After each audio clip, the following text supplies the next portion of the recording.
ഒന്ന് BN ഖസറിനെ അഭിനന്ദിക്കണം. ചുരുങ്ങിയ കാലം കൊണ്ട് ഇത്രയും നല്ലൊരു യഥാർത്ഥ UDF-കാരനായി പ്രതിപക്ഷ നേതാവിൻ്റെ കറക്റ്റ് ശിഷ്യൻ BN ഖസർ പറഞ്ഞ മുഴുവൻ കാര്യങ്ങളും എണ്ണ വിട്ട് നുണയാന്ന് ഇപ്പം തെളിയിക്കാം. ഓരോ കാര്യങ്ങളും ആദ്യം പറഞ്ഞു, ആരാണ് കശുവണ്ടി മേഖല കൊല്ലത്തെ തകർത്തത്? കശുവണ്ടി മേഖല കൊല്ലത്തെ തകർത്തത് UDF-ഉം BJP-യും. 2016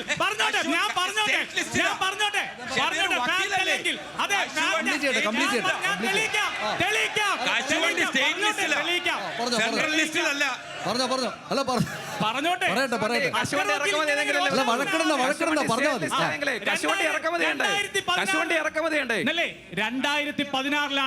ഈ രാജ്യത്തിന്റെ ചരിത്രത്തിൽ ആദ്യമായി കശുവണ്ടിക്ക് ഇമ്പോർട്ട് ടാക്സ് ഇറക്കുമതി തീരുവ ചുമത്തിയത്. എങ്ങനെയാ ചുമത്തിയത്? BJP-യുടെ സർക്കാരിന് കേരളത്തിലെ ഒരു MP കത്ത് കൊടുത്തു, ഇറക്കുമതി തീരുവ അടക്കണം. ആ എംപിയുടെ പാർട്ടിയിലാണ്, പുതിയ നേതാവാണ് പ്രേമചന്ദ്രൻ. പുതിയ PR ആണോ? കത്ത് കൊടുത്ത കത്തൊന്ന് കാണിക്കാമോ?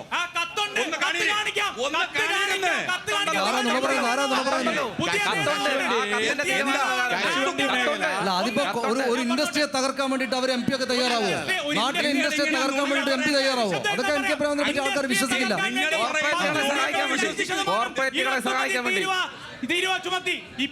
നിങ്ങളാണ് ഈ നാട്ടിലെ വ്യവസായത്തെ തകർത്തത്. നിങ്ങളാണ് തകർത്തത്. കശുവണ്ടി മേഖലയിൽ കശുവണ്ടിയുടെ ഉൽപാദനം കുറഞ്ഞു. നിങ്ങൾ ചിന്തിക്കേ, ഇതിന് തൊട്ടപ്പുറത്തേക്ക് പോയാൽ ആന്ധ്രാപ്രദേശിൽ ഉൽപാദനം കുറഞ്ഞു. പിന്നെ അവരെ കുറ്റം പറഞ്ഞ എന്താ കാര്യം? ഉൽപാദനം കുറഞ്ഞാൽ പിന്നെ അവരെ കുറ്റം പറഞ്ഞ കാര്യമുണ്ടോ?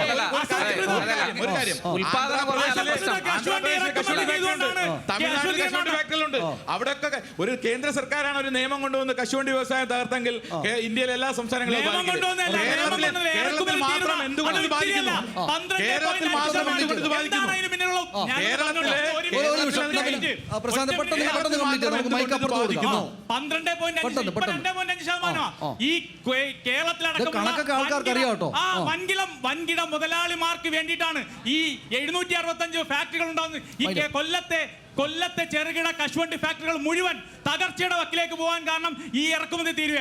പിന്നെ അദ്ദേഹം മിലോവൻ ജോർജിലാസിനെ കുറിച്ചൊക്കെ പറഞ്ഞു. അതിനപ്പുറത്തേക്ക് അന്റോണിയോ ഗ്രാംഷിയെ കുറിച്ചൊന്നും BN ഖസർ പഠിക്കാത്തത് കൊണ്ടാണ് ഇപ്പൊ RSP പോയി നിൽക്കേണ്ടി വന്നത്. നിങ്ങളുടെ പാർട്ടി ആളുകൾ പോകുന്നു പറഞ്ഞാൽ ഭരണ പാർട്ടി ബൂർഷ്വാ പാർട്ടിയായിട്ട് മാറി. അങ്ങനല്ലേ?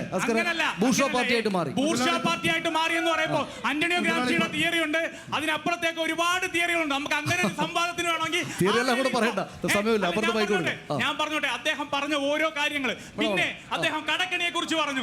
ഇപ്പോ പ്രിയപ്പെട്ട സനീഷ് പറഞ്ഞു 2 ആഴ്ച അല്ലെങ്കിൽ 2 മാസത്തിന് മുമ്പ് അദ്ദേഹം പറയത്തില്ല ഈ രാജ്യത്ത് GDP-യുടെ എത്ര ശതമാനം കടമുണ്ട് എന്ന നിലയിലാണ് പരിശോധിക്കുന്നത്. അതിന്റെ തുക പറഞ്ഞിട്ടല്ല.